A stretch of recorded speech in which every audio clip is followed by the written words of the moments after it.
14 मार्च को उत्तर कोरिया ने दुनिया को एक बहुत साफ सिग्नल दिया। चलिए इसी पर बात करते हैं। प्योंगयांग के पास सुनान एरिया से एक साथ 10 बैलिस्टिक मिसाइलें लॉन्च की गईं। ये मिसाइलें जापान सागर की तरफ 350 किलोमीटर तक गईं। पर सवाल यह है कि यही टाइमिंग क्यों चुनी गई। ये लॉन्च अमेरिका साउथ कोरिया के सालाना फ्रीडम शील्ड मिलिट्री ड्रिल्स के ठीक बीच में हुआ। प्योंगयांग इन ड्रिल्स को हमेशा से हमले की तैयारी की तरह देखता है, मतलब एक सीधा खतरा। किम जोंग उन की बहन किम यो जोंग ने तो अकल्पनीय अंजाम की सीधी सीधी चेतावनी भी दे डाली। तो क्या दुनिया का ध्यान कहीं और है? एनालिस्ट्स मानते हैं कि प्योंगयांग शायद अटेंशन वापस जाता है।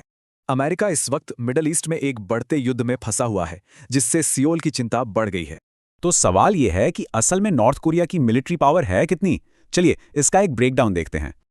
उनकी पारंपरिक सेना काफी पुरानी है। कोल्ड वॉर के जमाने के सोवियत हथियार इस्तेमाल हो रहे हैं। लेकिन जब बात मिसाइल और न्यूक्लियर ताकत की आती है तो वो बहुत आधुनिक और खतरनाक है। इसका सबसे बड़ा उदाहरण है हुआसोंग 18, एक सॉलिड फ्यूल आईसीबीएम। ये क्यों इतनी खतरनाक है? सॉलिड फ्यूल मिसाइलें फटाफट लॉन्च हो सकती हैं, बहुत कम वार्निंग के साथ, जिसे पकड़ना बहुत मुश्किल है। और नॉर्थ कोरिया ये सब अकेले नहीं कर रहा है। मॉस्को के साथ उसकी दोस्ती और गहरी होती जा रही है। नॉर्थ कोरिया ने रूस को हजारों कंटेनर भेजे हैं, मतलब लाखों तोप के गोले और रॉकेट्स। तो बदले में नॉर्थ कोरिया को क्या मिल रहा है? सिर्फ पैसे और खाना नहीं, बल्कि कुछ ज्यादा खतरनाक।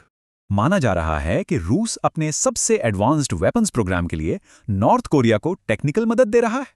ये मदद न्यूक्लियर वॉरहेड को छोटा बनाने जैसी सबसे बड़ी मुश्किलों को दूर करने में काम आ सकती है।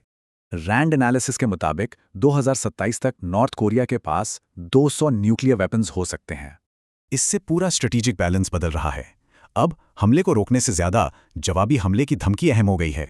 तो जैसे जैसे नॉर्थ कोरिया का जखीरा बढ़ रहा है, क्या दुनिया एक नए खतरनाक दौर में जा रही है?